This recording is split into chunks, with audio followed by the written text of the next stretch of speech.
Boa noite, pessoal, tudo bem? Estamos aqui representantes, né, da consultoria que vai fornecer esse treinamento para vocês a respeito do sistema de revestimento vertical cerâmico. Estamos representados por mim, Mirella, e o meu companheiro Ícaro, mas vale ressaltar que esse relatório, né, a gente contou com uma grande equipe de profissionais da construção civil para elaboração desse treinamento. Então, a gente teve a presença da Raíssa, do Tiago e do Israel também.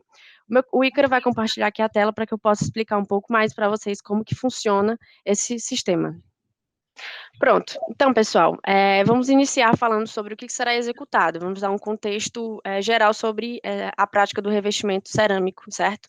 Então, a gente vê que essa é uma prática bastante comum, ela pode ser aplicada em pisos também, mas no nosso caso, como é o sistema vertical, a gente vai falar exclusivamente de paredes ou fachadas. Eu trouxe aqui algumas imagens, certo, para ilustrar um pouco. Então, temos aqui a imagem de uma aplicação feita em uma parede ou alguma fachada de algum edifício ou de alguma casa residencial. E aqui na ponta temos o exemplo dessa aplicação em uma fachada de edifício vertical. Aqui também eu trouxe para vocês, para a gente falar um pouco sobre as camadas que suportam, né, que estão sendo compostas nesse sistema. Então, a gente tem a base, o chapisco, o emboço, a argamassa, o rejunte e o revestimento. Eu trouxe aqui algumas imagens para vocês, para que a gente possa deixar de uma forma mais clara e vocês consigam entender o que é que, de fato, são essas camadas, né? Então, a gente tem aqui nessa primeira imagem, do lado direito, a gente tem o tijolo, ou algum bloco, que seria a nossa base, a gente tem o chapisco, que é a camada logo seguinte, temos o emboço, temos a argamassa e o revestimento por fim, no final, né? Bom, pessoal, agora que a gente já entende bem, né, o que vai ser executado, é importante a gente entender quais são os materiais que vão ser necessários nessa execução. Então, antes de começar todos os trabalhos, é fundamental que o assentador selecione todos os materiais e certifique-se de que todas as ferramentas vão estar ao seu alcance, porque isso poupa tempo e trabalho, né, durante esse processo. Então, falando das ferramentas e equipamentos que são primordiais, né, a gente pode citar esses equipamentos que eu coloquei em primeiro lugar nessa lista. E aí, além desses materiais, existem também alguns materiais de cortes que podem ser necessários. Além das ferramentas de cortes, nós também temos os materiais de perfuração, que também podem ser necessários, que são furadeiras elétricas, e a broca tubular. Como eu falei, né, assim como os materiais de cortes, esses nem sempre vão ser necessários, mas é importante que estejam ao alcance. Certo. Além desses materiais, existem ainda outros materiais que são específicos e necessários durante a execução de todo o processo, como é o caso da água.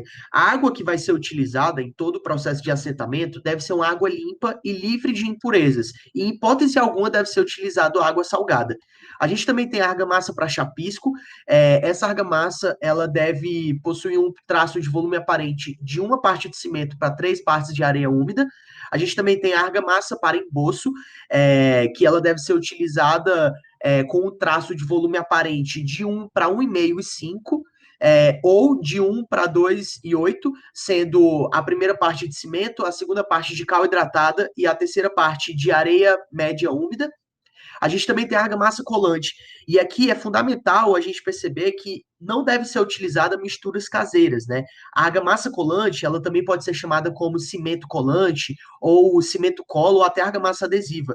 E esse produto, ele vai ser utilizado na colocação das peças cerâmicas de revestimento. Então, para isso, a gente tem as seguintes informações que são disponibilizadas pelo próprio fabricante e as argamassas que vão ser utilizadas durante todo o processo devem seguir essas orientações, né? Bom, além disso, a gente também tem a argamassa de rejuntamento, que é uma argamassa que deve ser utilizada para preencher o espaço vazio entre duas peças de cerâmica consecutiva. E a gente também tem o revestimento cerâmico, né? Que é a própria cerâmica vertical que vai ser utilizada para fazer o revestimento interno ou externo do seu ambiente. Agora a gente vai dar um passo à frente e falar do processo de execução. Eu trouxe aqui um fluxograma, certo? Para a gente ilustrar como que funciona esse processo. Eu vou passando um pouco os slides e vou explicando para vocês como que funciona esse processo. Iniciando com os serviços preliminares, né? O que são esses serviços? São as coisas que a gente deve, os processos, né, que a gente deve executar antes de fato, começar a execução desse sistema. Então, a gente precisa verificar a esquadria e as dimensões da base, isso tem fundamental importância, a gente precisa definir as larguras das juntas, tudo isso para economizar material, para que a gente não tenha essa perca de material, ou então tenha perca de tempo, né, de execução, a gente precisa alocar essas juntas, né, tanto verticais quanto horizontais, entre as peças cerâmicas. A gente precisa delimitar o alinhamento da primeira fiada, né, que a gente vai executar naquela parede, por exemplo. Tudo isso a gente precisa definir nessa primeira etapa antes da execução. Em seguida, a gente vem para a questão da argamassa. Antes mesmo da aplicação, a gente tem a preparação da argamassa. Assim como o Ícaro falou, né, falou bastante sobre os tipos de argamassa, né, aqui a gente está falando sobre a argamassa colante. Então, para o preparo da argamassa, a gente coloca água, é importante que seja água limpa, e é importante que a gente coloque a medida de acordo com a recomendação do fornecedor que vem na embalagem, assim como mostrado nos slides anteriores. Para a aplicação, né, a gente, no caso, trouxe para vocês o método de dupla colagem. O que, que significa esse método? A gente vai aplicar a argamassa tanto na parede como também na peça. Ainda falando um pouco sobre a argamassa, é importante que ela seja espalhada de forma uniforme, certo? E usando o lado liso da desempenadeira, certo? Em seguida, com o lado dentado, a gente forma os cordões. E esses cordões são feitos justamente para facilitar o nivelamento e a fixação das peças, certo? E uma parte importante também é a questão da prática do teste de arrancamento. O que funciona esse teste, né? Qual é o objetivo dele? Ele tem o objetivo de avaliar a qualidade do assentamento que foi feito. Então, como é que a gente faz? Periodicamente, durante o assentamento, arrancam-se de forma aleatória algumas peças e verifica como que está o verso dessa peça. Se ela estiver totalmente preenchida com argamassa, tá ok, senão ele deve ser feito novamente. E é importante que 1% dessas peças sejam arrancadas para que a gente tenha uma amostra relevante. Enfim, depois que a gente terminou essa parte da argamassa, a gente vem para a colocação das peças cerâmicas. E é importante a gente citar que antes da aplicação da peça cerâmica, é importante verificar que elas estão limpas, para que não prejudique a colocação dessa peça, certo? E aí eu trouxe para vocês um passo a passo. Primeiro, a gente posiciona as placas cerâmicas de acordo com os cordões de cola.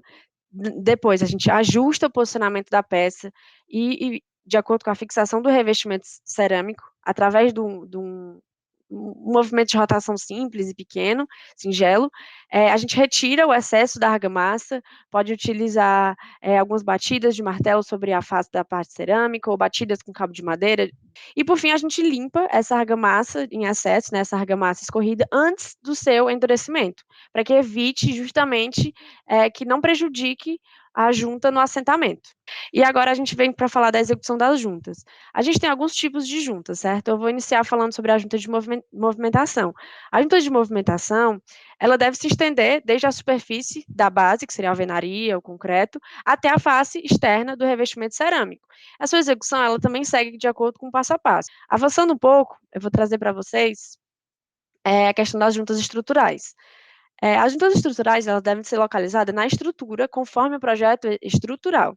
E elas devem ser preenchidas seguindo um passo a passo próximo da etapa anterior. Então, a gente tem as réguas de madeira, as réguas são posicionadas de forma semelhante às juntas já existentes, certo? Após a execução e o endurecimento da argamassa, a gente realiza a limpeza também da junta. A vedação, ela também é feita, certo? É importante proteger as peças cerâmicas com a fita para que não haja nenhum tipo de sujeira na cerâmica. Avançando um pouco, a gente também tem a questão das juntas de assentamento. O processo deve ser iniciado no mínimo 3 dias após a conclusão do assentamento das peças, certo? E, primeiramente, a gente verifica se existe a presença de alguma peça cerâmica que não possui argamassa embaixo. Para a gente fazer essa verificação, a gente dá leves batidas, certo, na cerâmica, e a gente escuta. Se eles fizerem um barulho um pouco oco, ela deve ser removida e deve ser imediatamente assentada novamente. Significa que a peça não estava assentada de forma correta. Aqui eu trouxe os exemplos, né, dessas juntas que eu falei. Então, a gente tem aqui, né, na imagem da esquerda, a gente tem as juntas de assentamento, um exemplo de junta de movimentação. Aqui também do lado direito, eu trouxe um exemplo de uma junta estrutural. E aqui são algumas partes aqui do seu sistema, da sua estrutura. E por fim, né, a gente tem a parte da limpeza, né, que a gente faz, tem o objetivo de eliminar os resíduos ali da argamassa ou algum outro material que restou naquele processo, e depois, finalizando, a gente tem a cura, né, após essa operação de revestimento, a parede em si, ela está completa, mas ela ainda não está adequada para para o uso, então a gente espera ali aproximadamente 15 dias para que as reações físicas e químicas na argamassa consigam de fato acontecer, com o objetivo de garantir a qualidade, a aderência ali daquele revestimento, daquela execução. Bom, pessoal, agora que a gente sabe exatamente quais materiais devem ser utilizados e qual o processo para se aplicar aos revestimentos cerâmicos, é importante a gente entender quais são as precauções que devem ser tomadas. E é por isso que agora a gente vai falar um pouco sobre os equipamentos de segurança, né? Que são os famosos EPIs.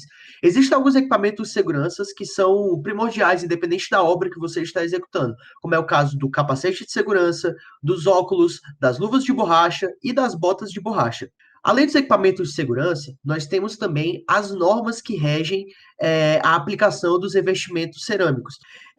Eu deixei o título aqui das normas para que vocês possam procurar e ler com mais atenção as NBRs, mas a gente também colocou alguns trechos dela no nosso relatório. E por fim, eu quero falar com vocês sobre alguns erros que são mais comuns durante essa execução, né, durante esses processos. O primeiro erro, que é mais comum, é a própria falha no cálculo, né? Então, ainda na fase inicial dos projetos, os erros de cálculo são bastante comuns. Então, podem acontecer cálculos de quantidades menores de placas cerâmicas e materiais que serão necessários. E isso é um grande problema, porque a gente não consegue ter a garantia de que a gente vai comprar os materiais do mesmo lote, o que pode acarretar em cerâmicas em cores diferentes, o que não deixa uma estética muito legal, fora a qualidade, que também pode ser inferior. Então, para isso, é fundamental que seja definida uma quantidade de reserva, né, para os revestimentos cerâmicos e todos os materiais que vão ser comprados durante a execução da obra.